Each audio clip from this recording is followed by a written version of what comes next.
hari Ahad dekat dedaunan worldwide. Tengok free fly. Kakak buat tak cantik.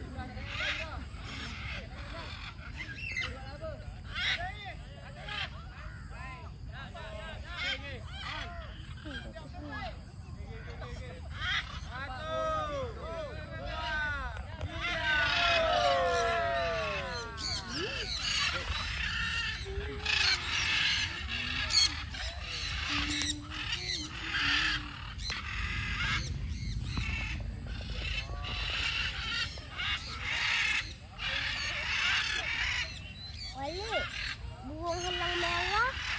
Takut tak? Balik burung helang merah takut burung helang kan? Dia terbang jauh lah. Alam. Alamak susah bang. Betul lah. Putih tu. Putih yang mahal. Miki. Bukan.